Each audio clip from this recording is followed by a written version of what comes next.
Good evening, and thank you for being here tonight for the Lakota Ridge Junior Mystery Radio Theater production. As you've probably already noticed, due to COVID restrictions, our show will be a little different this year. But as they say, the show must go on. For tonight's performance, you'll be transported back in time. Envision your family sitting around a fireplace and listening to a mystery show on the radio.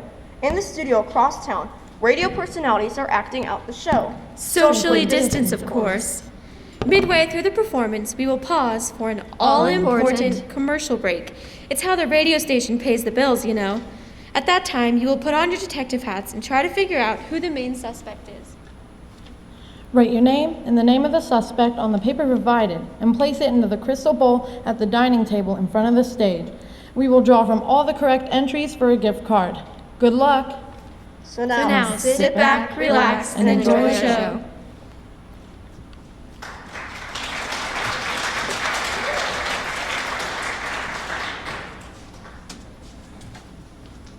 Typical. Rathbone will be late for his own funeral. Inviting us all here like this and not showing up for dinner? Rude, I say, plain rude. Well, I've certainly enjoyed dinner. It was wonderful. Miss Quiche, isn't it? Yes, ma'am, and me and my wife thank you. You got some real hot on your souffle. You do all the cooking yourselves? Yes, ma'am. We've been catering dinners for many, many years. You wouldn't want to give away any of your secret recipes, now would you? Wouldn't mind my missus baking me some of this pie once in a while. Coffee, ma'am? No. I just want to know what's going on. I'm sure I don't know, ma'am. Please, Miss Wimberly, Mr. Rathbone will be here soon. He missed the entire dinner for crying out loud. As always, Mr. Rathbone has his reasons. I didn't like the invitation anyways, the way it read. Your presence is commanded at Rathbone Manor. Like we had to come. What an honor, though, to be invited into the home of one of the most famous detectives in the world. I thank you, Miss Lindell, and I'm so glad you all can make it. About time, Rathbone. Detective Dreg, it's been a while. Well, you went and retired, not me. Found enough to keep you busy, Mr. Rathbone? Oh yes, Mr. Trowell. Tying up loose ends, you might say. But why did you demand we come here tonight? Not that the dinner wasn't good. The salmon was as flaky as a spring snowfall. You are all here at my request to wrap up a bit of business which began 15 years ago. What business is that? You should all know, of course. Miss Chris holds up a check which I have taken the precaution to frame. The check is made out to Mr. Rathbone for the sum of $80,000. A sizable amount of money, no? I wouldn't have framed it. I'd have cashed that faster than an egghead pouch. Never. But why not? It was paid following a case I worked ceaselessly on and was never able to solve. Until now. Who's the check from, Mr. Rathbone? It is signed Charles Frasher.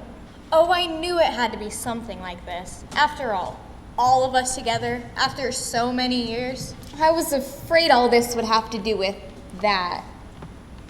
We were asked so many questions after it happened. I don't think I can take another, not even 15 years later. Those poor little girls. At least one of them was spared. A body wonders whatever became of her. Why, she is sitting at this very table. Allow me to introduce you to Jenny Frasher, who is now Cornelia Lindell. You're little Jenny? I don't believe it. Let's get a look at you. Oh, there's no doubt about it. This is Jenny Frasher. And I do remember all of you. Mr. Rathbone told me not to say anything until he had introduced me, but I hope you don't think I've been rude. But you've changed so. Mother and father made sure of that, even to change my name, but Mr. Rathbone, you said you've solved the case. Does it really matter now? It certainly makes a difference, Miss Lindell. After all, justice, like dessert, must be served. And after 15 years, you solved this thing? Come on, Rathbone. Even for a man of your talents, that's hard to believe. As is so often the case, a memory linked with a chance encounter has produced unfavorable results for the criminal. Who is the criminal then, Mr. Rathbone? I can assure you the perpetrator is here, as we speak. Then out with it. None of us has time for your usual theatrics. Sit down, Inspector, and now that you've enjoyed your dessert, let us serve the just desserts. Miss Chris. 15 years ago, this very night, 2 little girls were kidnapped from their bedroom at the Frasher home. Jenny was 6, while her sister Jessica was 2. Poor little thing. Oh, how she loved to chase butterflies in the garden. She even helped me dry dishes. Plastic ones, of course.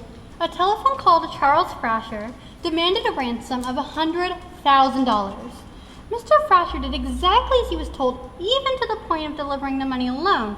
However, neither girl was delivered to the Frasher home the next day as promised. Nor the next day, nor the next day, nor the next. Tell us what happened, Miss Lindell. Must I? You poor dear. I wouldn't say a thing. But it's almost over, Miss Lindell. Tell us how you escaped. It was horrible. They kept us in a small barn or shed or something like that. I couldn't really tell because they had tied bags of fabric over our head and taped our hands and feet with tape. But I remember the smell of hay, and there was a goat. He was our only friend, and he had a taste for tape. He liked to chew it. They like the glue, don't they? That's right, and as he chewed, my hands got free. And then my legs. I was trying to untie the bag over my head when I heard someone coming and knew I had to get out of there. So I kissed Jessie, and I promised her I'd come back for her. I promised, but now all I remember is her crying as I stumbled out of that place. And then you wandered blindly through the woods. Yes. Running into trees, tripping over branches, all the while struggling with the bag over my head. Suddenly, I made it onto pavement and heard the screech of brakes. A motorist fortunately swerved, stopped his vehicle, and took you both immediately to safety. Yes, but Jessie was never found. By the time the police officers had arrived, the kidnappers had already cleared out, with your sister. He or she haven't careful enough to remove every clue, except for the one that was found in the pocket of your sweater. You were dressed in old clothes, odds and ends the kidnapper had. Your old night clothes must have been destroyed. Yes, but I never knew there was anything in my pocket, Mr. Rathbone. You kept that a secret, we did. Can't let everything out to the press. What was it? And what does it mean to us? Begging all y'all's pardon, but we brought after dinner mints. Homemade, I might add. Excellent. Feel free to serve them, and then please stay, because we needed to serve the punch.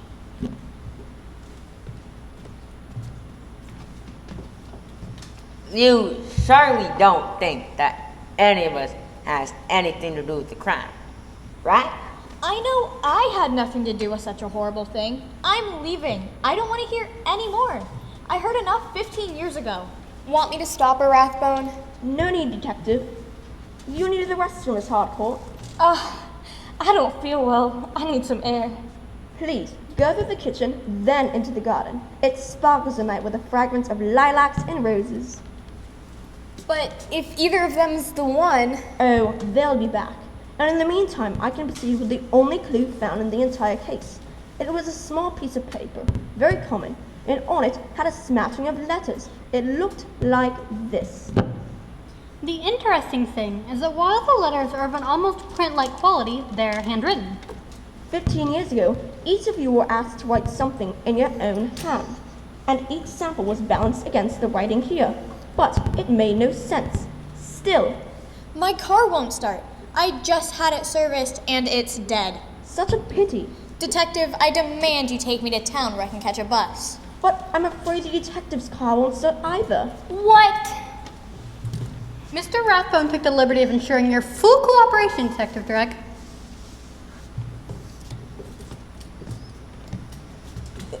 Here now. There's lines against that kind of stuff.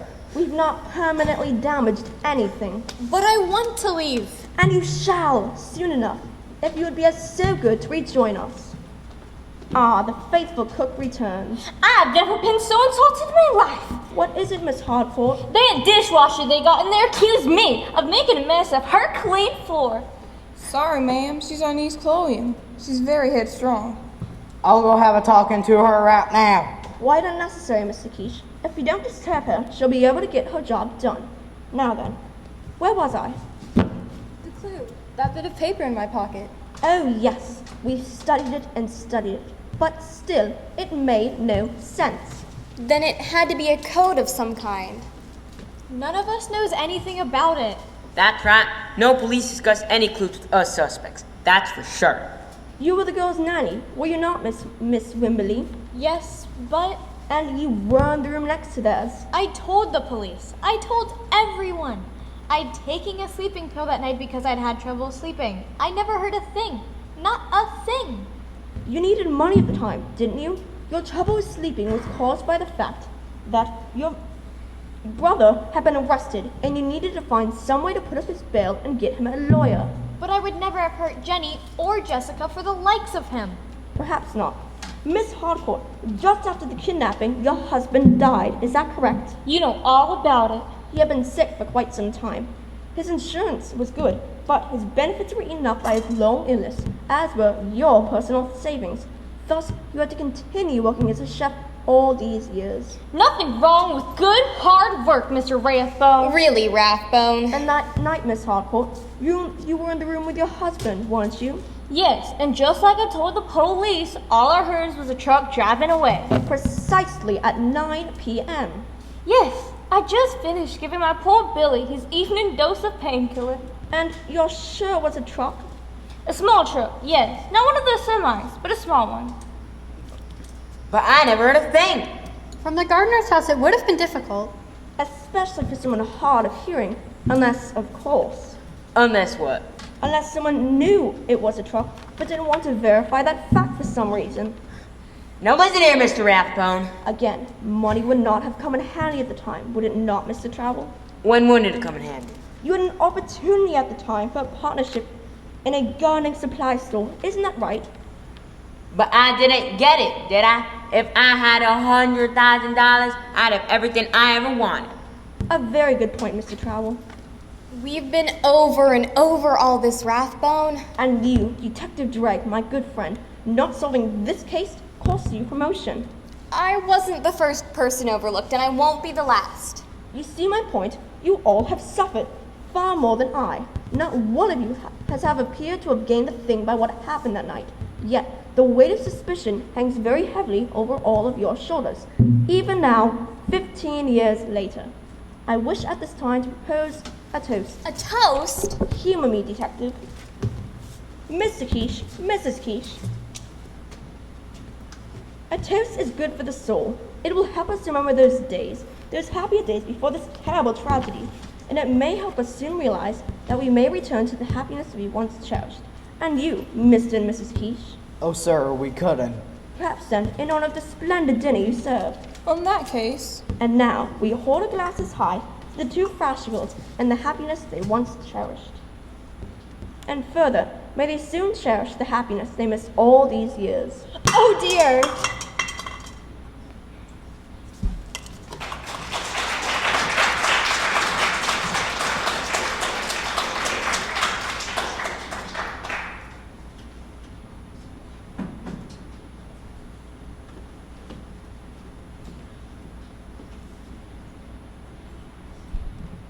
All right, audience, now is your time to vote. Take the blue piece of paper you received at the beginning of the show and write down who you think did the crime. Then come forward and put your piece of paper in the punch bowl at the front of the table. Our characters will come up and say who they are so that you know who you're voting for.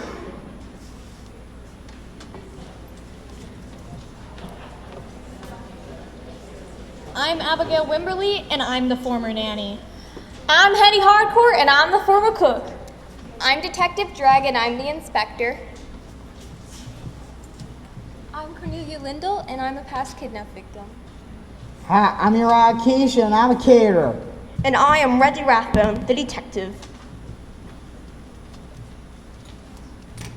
I'm Miss Crisp, I'm the secretary. I'm Chloe Quiche, and I'm the caterer's niece. I'm Mr. Trow, and I'm the gardener. I'm Letitia Quiche, and I'm the other caterer.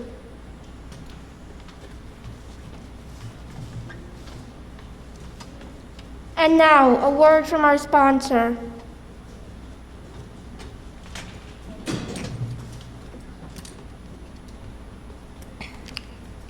Oh, Mildred, what are you eating? This scrumptious meal was provided by Quiche Catering. Would you like to try some?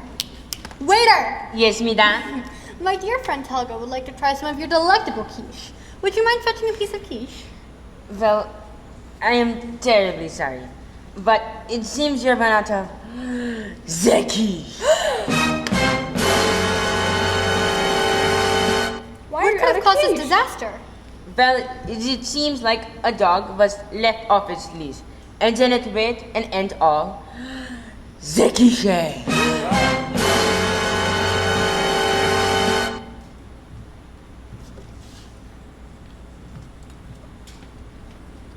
Don't let your dog off the leash or you won't get a piece of this quiche.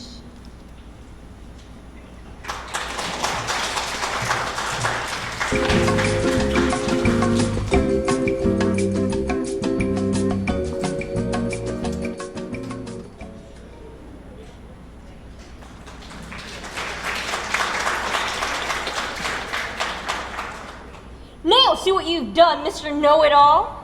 How could you say something so cruel? Because it's true. Jessica Frasher's dead, Rathbone. She's been dead for the past 15 years. But no trace was ever found. No, but that doesn't... Isn't that in itself suspicious? Please, Mr. Rathbone. I do not wish to be cruel, Miss Lindell. Soon you will see the light of dawn. Everything all right, Miss Chris? Oh, I'm just fine. You look a bit pale. No, I'm sure I'm fine. You can never be too careful, especially after that nasty bout of pneumonia from a few weeks ago. Rathbone, we're sorry to hear about your secretary's illness, but this is getting us nowhere. Miss Chris pneumonia rid us everywhere. I think he's flipped like a pancake. Detective, you're a policeman. Do something. You're trying my patience, Rathbone. Then let us move on swiftly. Sir, if you don't mind, we'd like to go back and help Chloe with the cleaning. We got to get home so we can work on tomorrow's party.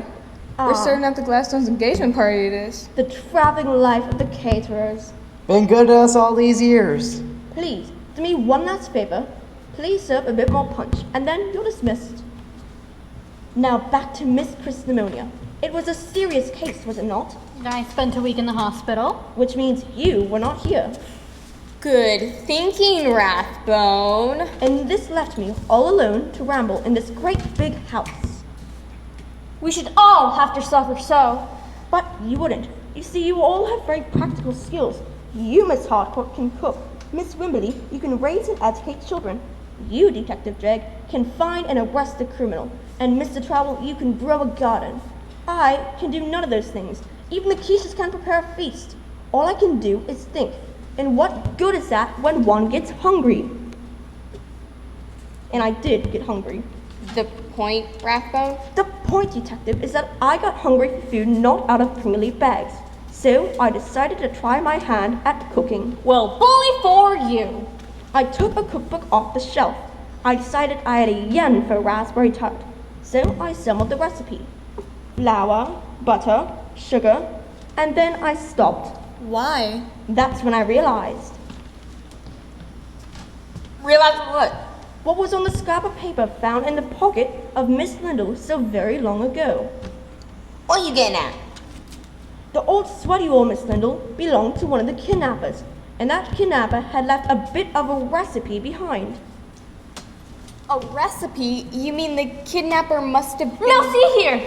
The person who kidnapped the Frash girls should already be starting to feel very dizzy, for I put a bit of justice in the punch you all served. After all, it must be given somehow. Soon you will fall into a deep sleep, and then, mercifully, the poison will take full effect. Poison?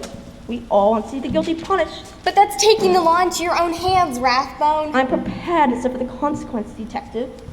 Perhaps you feel fate, Miss Harcourt, or you, Mr. Travel. No. No! Who is it? Stop this nonsense now. Mrs. Quiche. Yes, Mrs. Quiche. Yes, it had to be someone who cooked. But this is not really Mrs. Quiche at all. She's just a bit overworked. I don't know what you're talking about. Do something, Mr. Rathbone. She's gonna die. There wasn't any poison, Miss Wimberley. It was nothing but the power of suggestion along with guilt. You see, it was Mr. Quiche and his sister there, then known as Jake and Myra Ferris, who kidnapped the Frasher girls 15 years ago. That's a lie. No, Mr. Quiche. Ferris Catering served a dinner at the Frasher house exactly 3 days before the kidnapping. You desperately needed money at the time to cover gambling debt. While serving the dinner, you must have hatched the scheme. I don't know any Jake Ferris. Nobody saw me at that house. Mrs. Thrasher described the characters as a man with short, dark beard, glasses, and a small scar on his forehead. The woman was blonde with blue eyes. It's very simple to change your appearance. You used that dinner to get a layout of the house. You can't prove anything. The truck Miss Harcourt heard was the Ferris catering truck, an old one you got rid of after the close call at the shack where you hit the girls. I even have a copy of the bill of sale. The salesman had the foresight to retain a photocopy of your license, which bear your pictures, you with your scar, beard, and glasses. And the police have already taken your personal papers. Among them, we will find the torn bit of the recipe, which is just this final bit of information. Clever, Ralph, real clever. We got away with it once. We'll do it again. Chloe, get the truck started. You can't get away with this. And when you were describing being hidden in the shack, Miss Lindell, you said they. You instinctively knew there were at least 2 of them.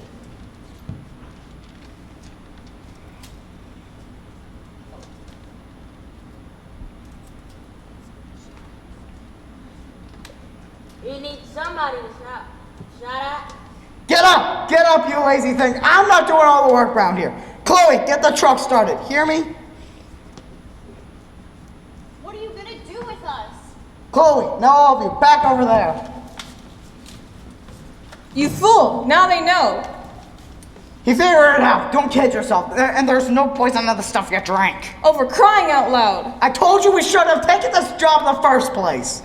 They offered us twice our usual. With your debts, we couldn't afford to turn it down. So what are we going to do with them?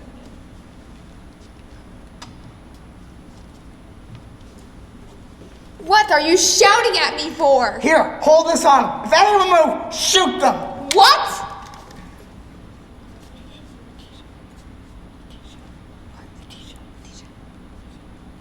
Letitia, get some rope. Take 2. What are you going to do? Do as I say and ask questions later. Miss Quiche, we enjoyed dinner very much. What is all this about? Do you remember any of these people? Shoot them! Look at the guests, especially Miss Lindell here. That's far enough. Say something, Miss Lindell. Mr. Rathbone, what am I supposed to say? I know you. Why do I know you? You don't know any of them, stupid girl. Who are they? It's Miss Lindell and you. Rathbone, you're crazy. I remember dressed like that. I think... maybe... Give me that gun, give it to me. No! Stupid girl, you should have shot him. Come with me, Mr. Quiche. You've got a lot to answer for. Be sure to go pick up Mrs. Quiche on the way out, Detective. I'm sure she's run off to the truck, but it won't get very far. And, Detective, perhaps now I get that promotion. Quiche didn't want to keep either of you, but his sister won't give you up, Chloe. She most likely threatened to go to the police, or worse.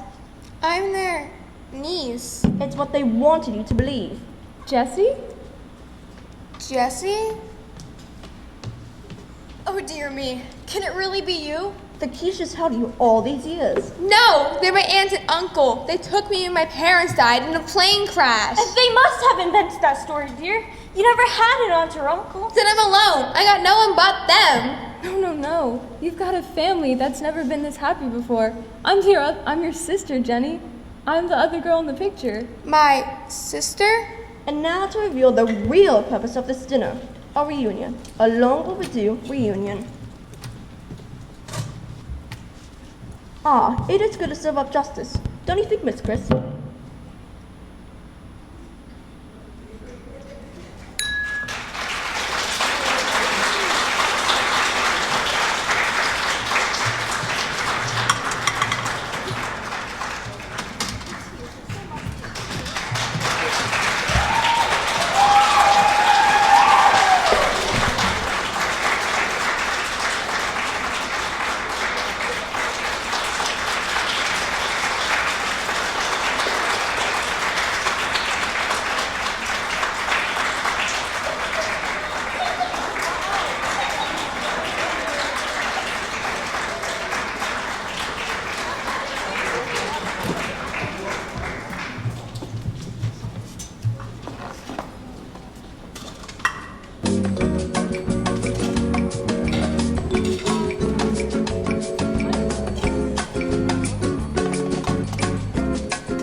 and the suspect was Uriah Quiche. The winner is Scott Singleton. Come down and get your gift card.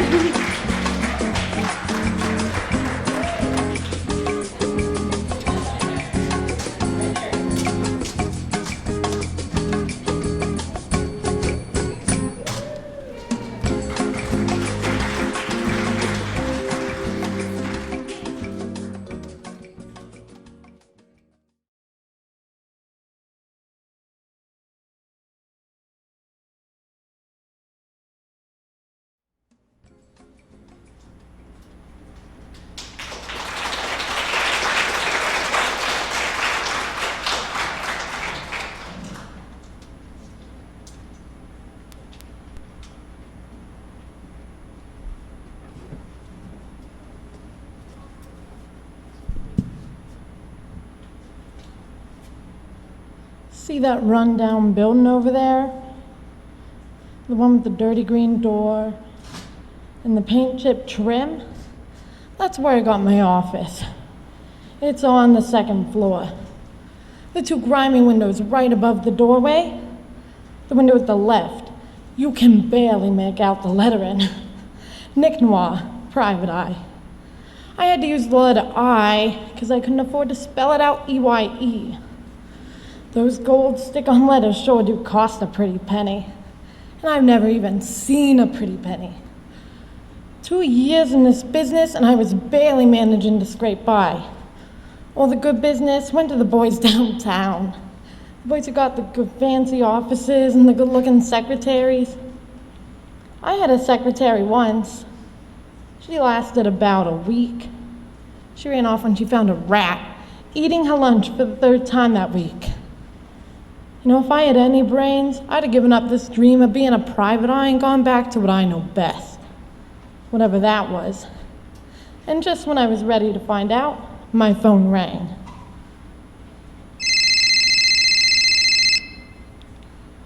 Nick Noir, private eye. What do you want me to keep my eye on? Who? Daphne Dangerfield. The Daphne Dangerfield? Wife of Dabney Dangerfield? The gazillionaire? Well, say there. How's it going? You don't say. You don't say. You don't say. Well, I guess that says it all then. Now let me check my schedule. This is my busy time of year after all, what with Mother's Day coming around, you know? As a favor to you, I can be at your place in about half an hour. Take a right, then a left, then a right, then another right, up a hill, take a left, down a hill, take another left and a right, and I'm right there, right? I thought maybe things were starting to look up for Nick Noir, even if my horoscope said today would be filled with danger.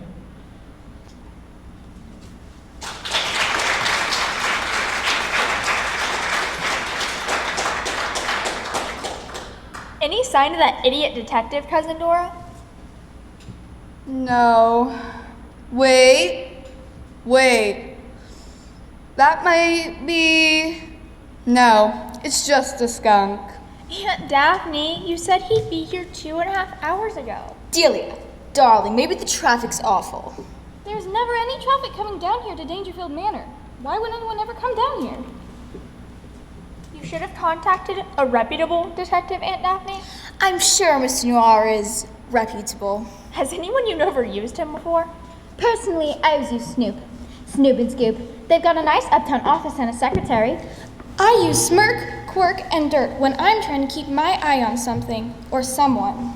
How'd you pick this one, Mommy?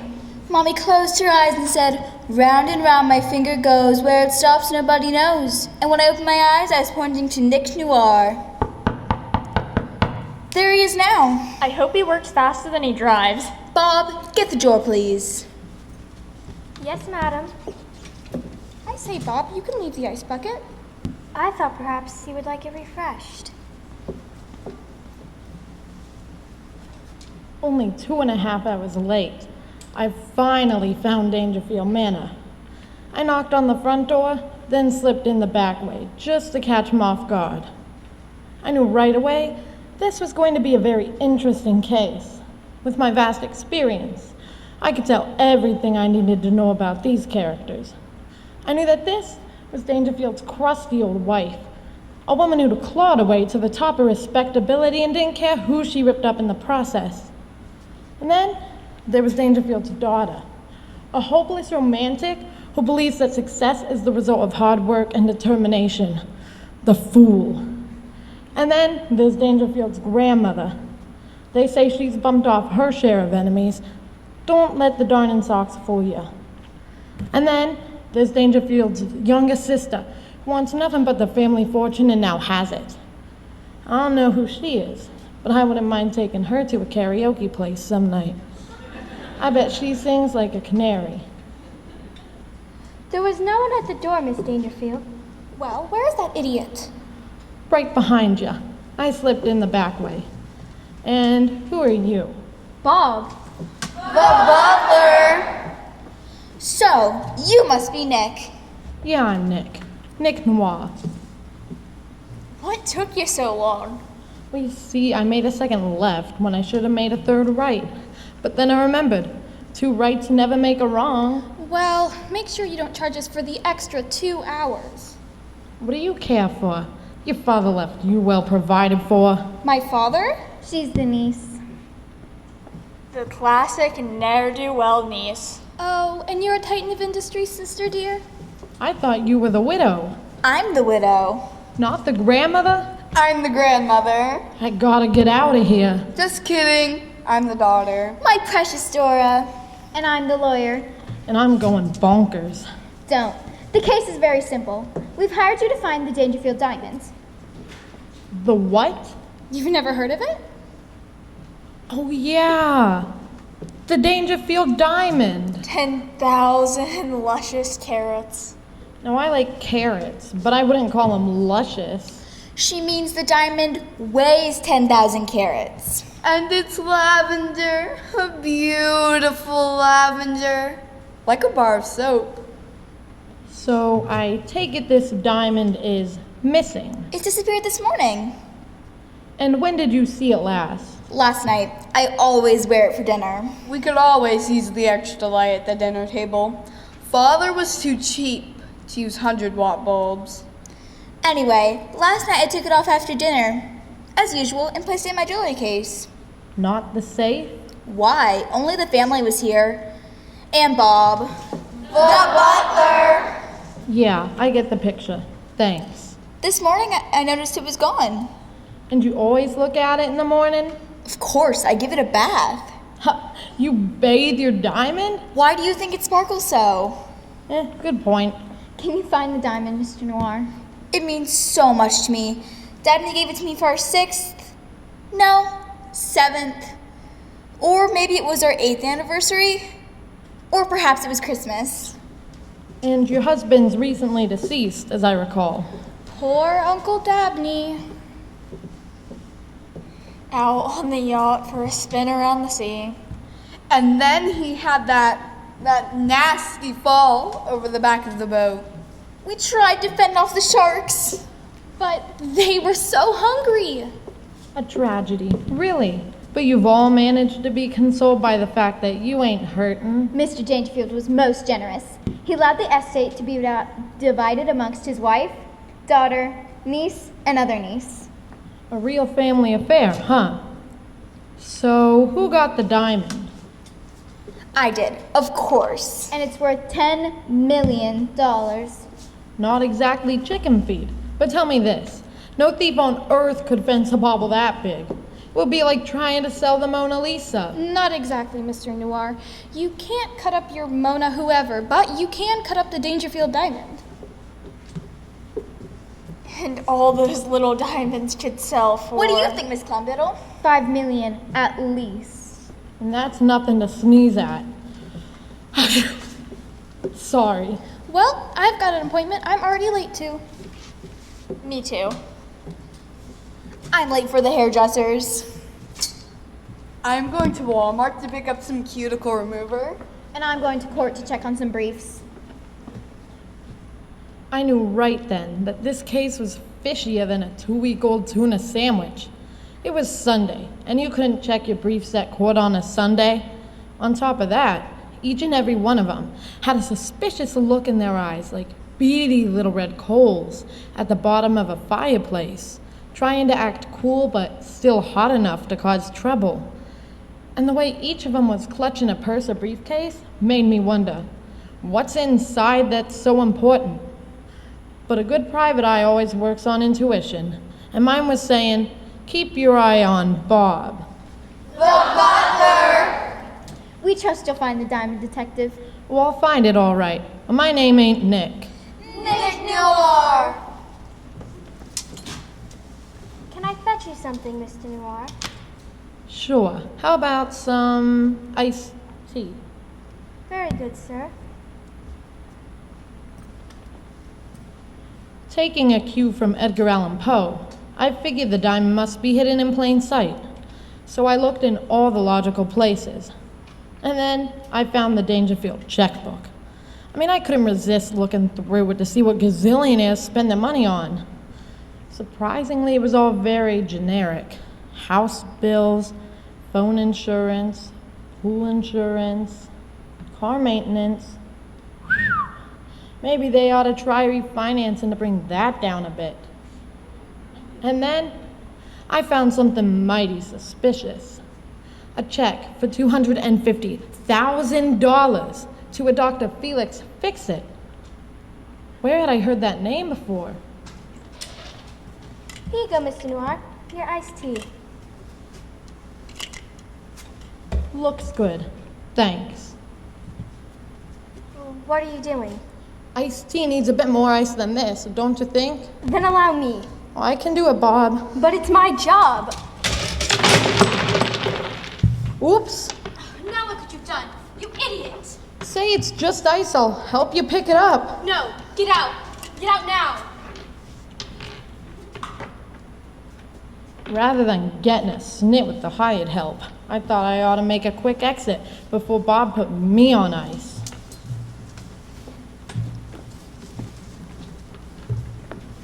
So, the case of the Dangerfield diamond was cooking up to be a stinky stew if there ever was one. I knew I should have followed each and every one of the family, and that shifty lawyer to boot.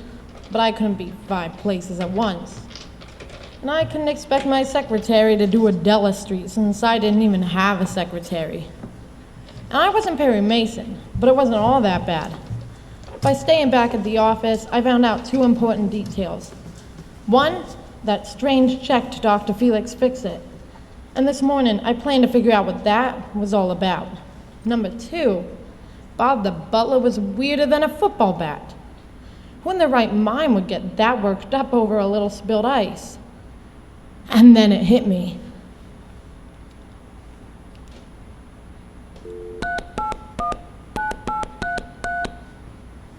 I need the number for Dangerfield Manor, please. What do you mean it's not listed? Look, lady, this is Nick Noir. I need the number for Dangerfield Manor right now. What do you mean you don't care? Stop saying it's an unlisted number. What are you, a robot? Oh, you are a robot. Thanks for nothing. Of all the lousy luck, there ought to be a law against unlisted numbers. There ought to be a law.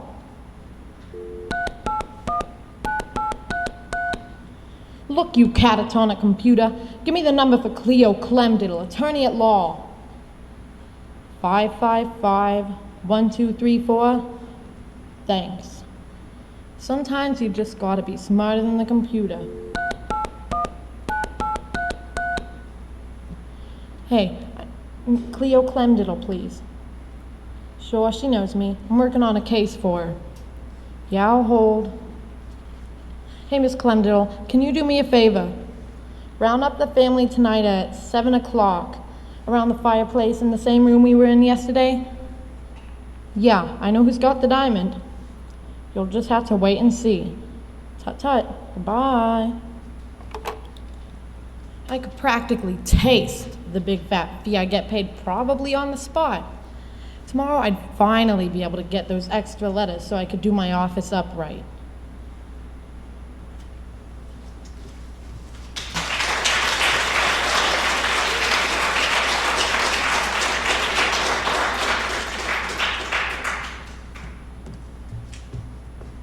It is now time to vote on who you think has done it. Write your name and guess on the pink piece of paper that you received with your tickets. Once you are done, put your vote in the crystal ball on the table. But first, let's refresh your memory of the characters. I'm Cleo Clemdiddle, the family's lawyer. I'm Debbie Dangerfield, the niece. I'm Daphne Dangerfield, wife of Daphne Dangerfield, the gazillionaire. I'm Delia Dangerfield, the other niece. I'm Dora Dangerfield, the daughter of Dabney Dangerfield. I'm Nick Noir, Private Eye. And I'm Bob. The butler.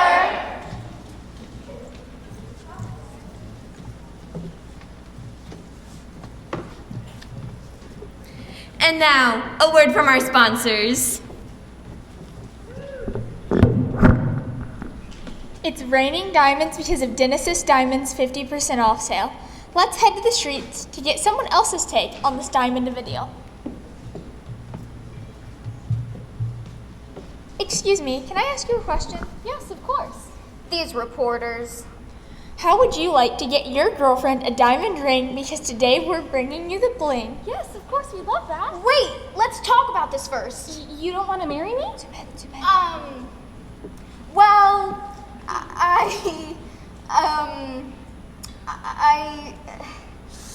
oh, jinkies. This is awkward. Why don't you want to marry me?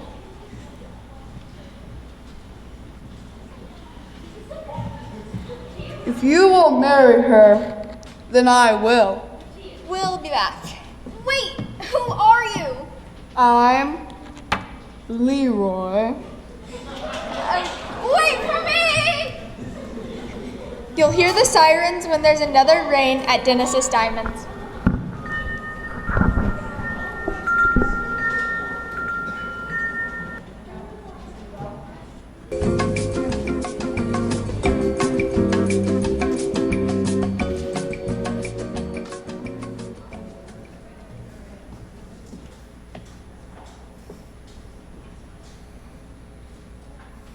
And now, back to the show.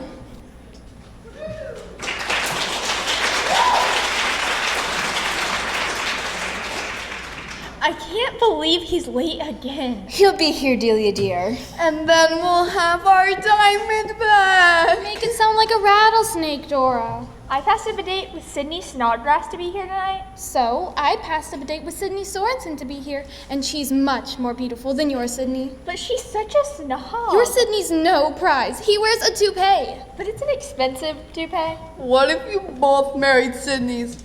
Or better, what if they married each other? How sweet, such simple things amuse Dora so. She was always such an easy child. As long as I get what I want. There he is now. Would you get the door, Bob? The butler. Of course, Miss Dangerfield.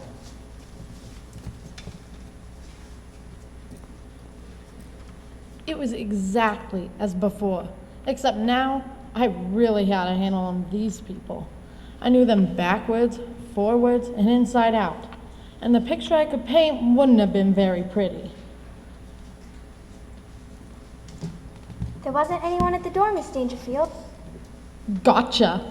Really, Mr. Noir, do you always make it a habit to sneak in the back way? Make you nervous?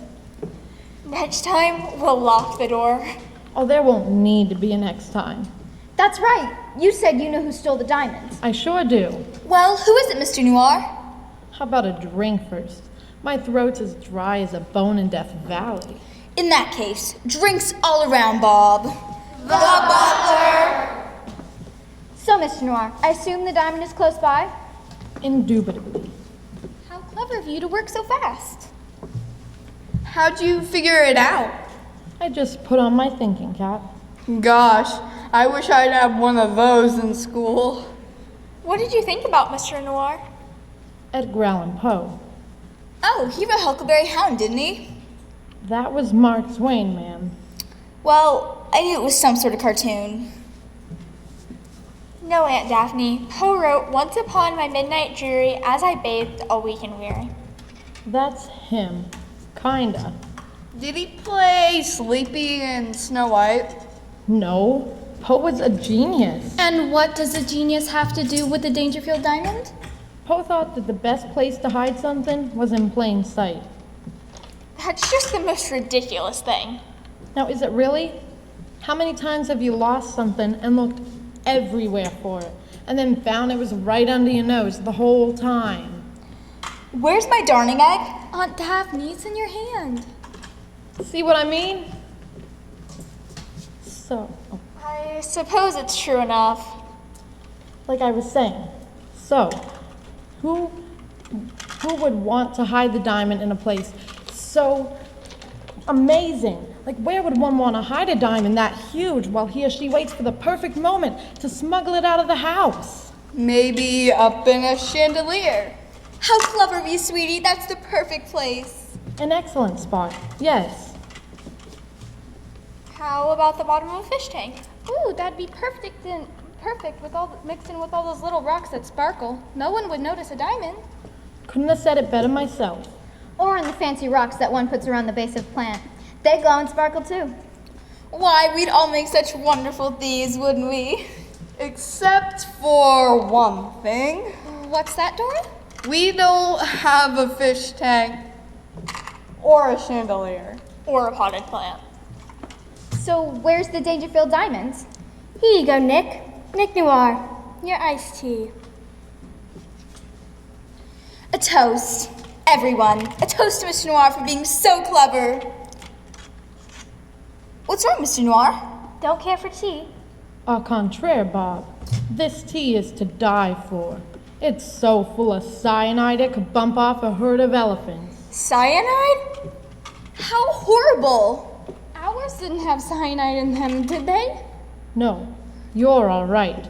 None of you was about to accuse Bob of stealing the Dangerfield diamond. Bob? The butler? Precisely. So where is my precious baby? In the ice bucket. How clever! No one but a servant would look in there.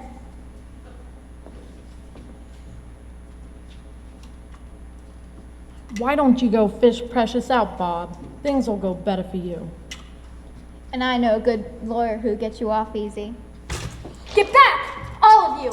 It's mine. All mine. Why, Bob, why? Because after all these years of faithful service, all Mr. Dangerfield left me with is a permanent job. Mr. Dangerfield thought you'd be happy. No one could ever fire you no matter how many dishes you broke. Happy? Working for this bunch of greedy vultures? Really, Bob, if you felt that way. I figure the diamond is fine payback. I know a guy who will cut this puppy up into 100 smaller diamonds, and he only wants 30%. That'll leave me plenty for a lifetime on the beaches of paradise. Some people only dream about that kind of stuff, but I'm going to live it.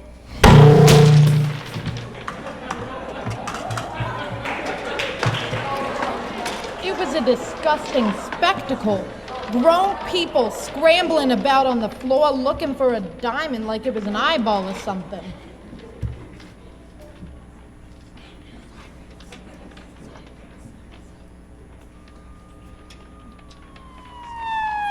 Excellent, Mr. Noir. You even got the books on it. Here it is. Here it is, my precious little baby. Is it all right, Aunt Daphne? Not a scratch on it. It's good to have the whole family together again. And Mr. Noir, you'll be receiving a hefty fee from the family. Music to my ears. But there's still a bit of unfinished business. What? What are you talking about? Dr. Felix Fix-It. What do you know about him? He's the county coroner, isn't he? Not anymore.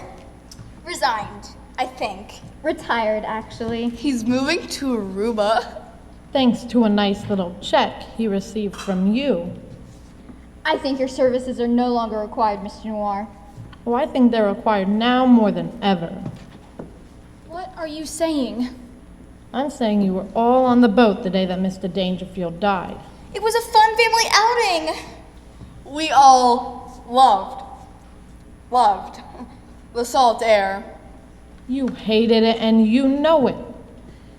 Barnacle Bill at the dock will even testify that none of you ever enjoyed going out on a spin around the sea when Mr. Dangerfield took out his yacht. Barnacle Bill the blabbermouth. Well, Uncle Dabney was sort of a crazy driver. But the day he died, you were all there. We just wanted to bring a little smile to that old boy's face. You wanted to bring a blunt object to the back of his head. Why, that's awful. We never did such a thing. Sure you did. You got him all the way out to sea, conked him on the back of the head, threw him overboard, and pulled him back in after he drowned. If you remember, Uncle Dabney was completely eaten up by sharks. Sorry, but I got the real autopsy report back at my office, and it says that Mr. Dangerfield was hit on the head with a blunt object and drowned. Nobody took a bite out of him, except for his very greedy relatives. Where did you get your hands on that report? Simple. I told Dr. Felix Fixit to either give me the report or he was going to jail. But we paid him $250,000 to lie. Shut up! You can shut up anyone you like, but the whole story's gonna come out. And don't try for the corkscrew. The police are already here. You just had to play round and round the world I go. You think I'm dumb as that? I phoned around and asked for the most incompetent, most stupid, most unprofessional private eye in the business! Yeah, her words hurt. But I knew that once the story got out, I'd be on top of the world. Not only did I find the Dangerfield diamond, I caught Dabney Dangerfield's murderers. That ought to count for something. Sadly, there was no one left to pay my fee for either of those two cases. Still enough, the publicity alone would generate more business than I could handle. I know I'm gonna get those extra letters. And a secretary. And maybe even a leather couch. All I gotta do is wait for the phone to ring. And it's gonna ring. Any second now.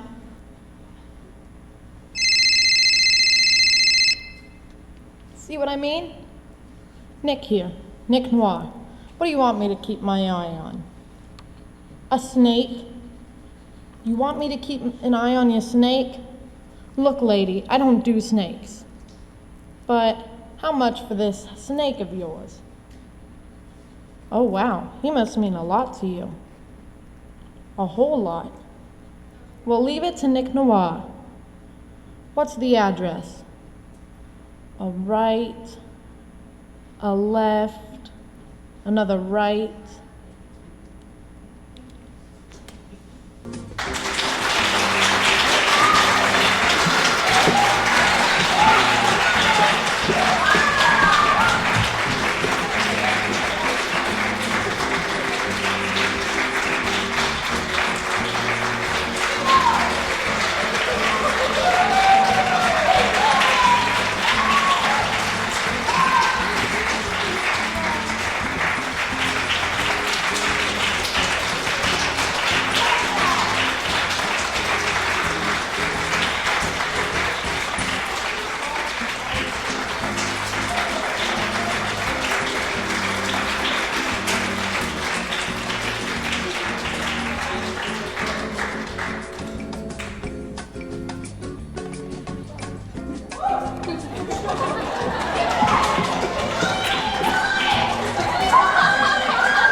And the winner is Tessa K, who guessed Bob the